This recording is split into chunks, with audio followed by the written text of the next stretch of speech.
Soy Santiago Ramírez de Programación 2. Esta es la tarea número 3, el ejercicio número 9.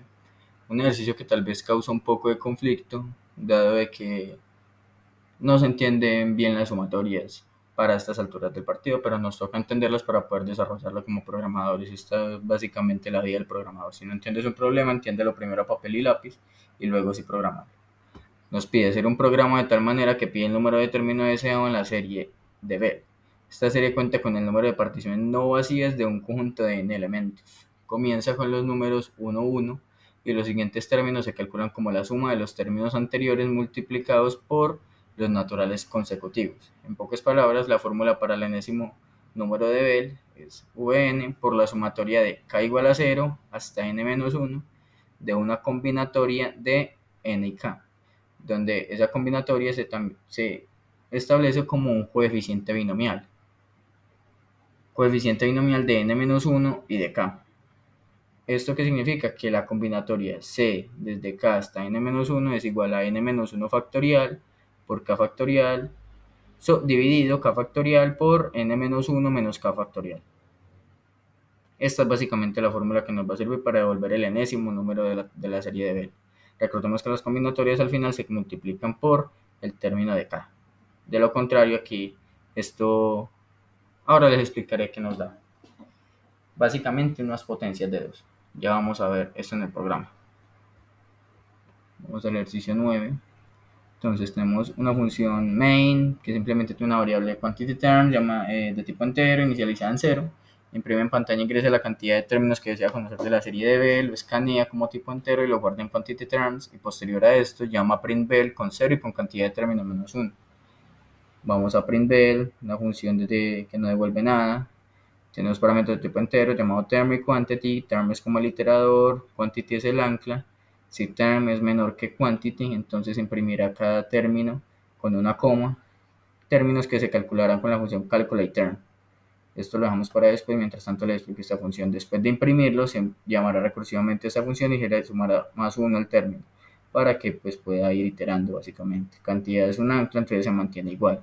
Cuando ya el término no sea menor que quantity, sino que sea igual, imprimirá ese término, pero simplemente con un punto para indicar que es el último término del cual desea conocer de la serie de Bell. Y simplemente se calcula también con la función calculateTerm con el término que esté en ese momento. Vamos a calculateTerm y vemos qué es lo que hace. CalculateTerm tiene un parámetro de tipo entero y también va a devolver un dato entero. Entonces, si el término es 0 o es 1, como bien nos lo indicaba anteriormente el contrato, devolverá un 1. De lo contrario, devolverá esta función.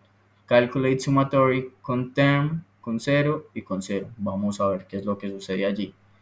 Calcular sumatoria, una función que vuelve un dato de tipo entero. Tiene tres parámetros de tipo entero también, uno que es n, uno que es k y otro que es el acumulador. Un acumulador que va a ser, dado que es una sumatoria, tenemos que tener en cuenta que cada término que se va iterando se va sumando con el siguiente hasta llegar al límite superior, que en este caso sería n-1, y k iniciaría en 0. Entonces empieza desde lo que nos dé lo que esté dentro de la sumatoria con el 0, con el 1, con el 2, hasta que llegue al n-1. En caso tal de que sea, qué sé yo, que n sea 5, entonces 5 menos 1, 4. Entonces va a empezar desde 0, 1, 2, 3, hasta que llegue a 4. Esos 5 términos se van a sumar y va a ser el valor que me retorne en el acumulador. Dado que el acumulador es el que va a ir acumulando esos valores, ya lo vamos a ver. Calcular sumatoria, pregunta primero que si k es menor o igual que n-1, lo que les decía. K empieza en 0, por eso lo iniciamos acá en 0. N sería el número de términos que ya nos había ingresado el usuario, y el acumulador se inicializa en 0 principalmente. Si k es menor que n-1, entonces retornará calcular sumatoria de n permanece igual. K se le suma 1 porque es el iterador y necesita llegar hasta n-1.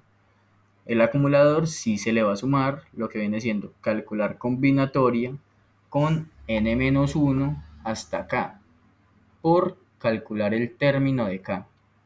Vamos a ver qué hace calcular combinatoria. Calcular combinatoria no es más que esta expresión. Esto es lo que va a calcular la combinatoria.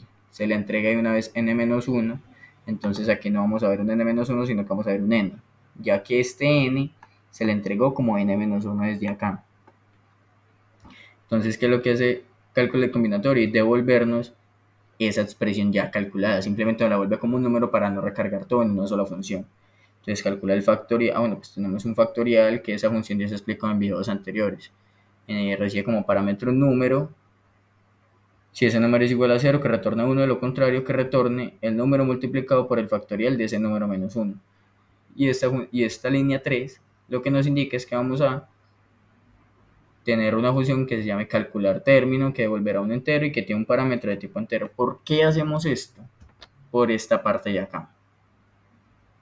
Para cuando tenemos calculado combinatoria, anteriormente no hemos declarado ninguna función calculateTerm, o sea que esto no tendrá a dónde ir para buscar esa función calculateTerm. De lo contrario, si ya estamos avisando al programa de que vamos a tener una función que se llame de esa manera y que recibe un entero, ella ya la buscará no solamente para arriba, sino que también la buscará para abajo y la podrá ubicar y le va a poder pasar ese parámetro y esa función se va a poder ejecutar y se va a poder dar un resultado coherente. De lo contrario, esto no sucederá.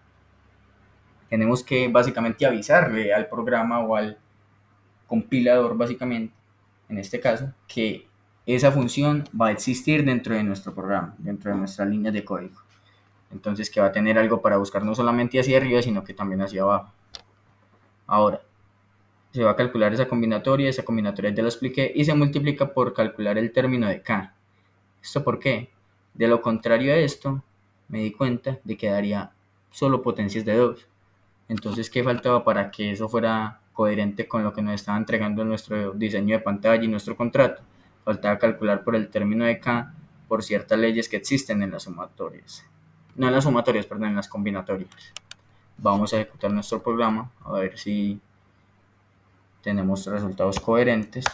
9 términos que deseamos conocer, nos vamos para nuestro contrato y vemos que los términos son exactamente coherentes. 1, 1, 2, 5, 15, 52, 203, 877 y 4140. Les voy a mostrar qué es lo que sucedería de caso tal de que no lo multiplicáramos por cálculo interno. Esperamos y ejecutamos. Deseamos conocer 9 términos. Y como les decía, los primeros 2 términos ya están porque se definen desde antes, pero después de eso empieza a calcular potencias de 2. 2 a la 1, 2 a la 2, 2 a la 3, 2 a la 4, 2 a la 5, 2 a la 6, 2 a la 7. Entonces sí o sí necesitamos ese término calculate term. De lo contrario no nos arrojaría resultados correctos en la serie de Bell. Muchas gracias.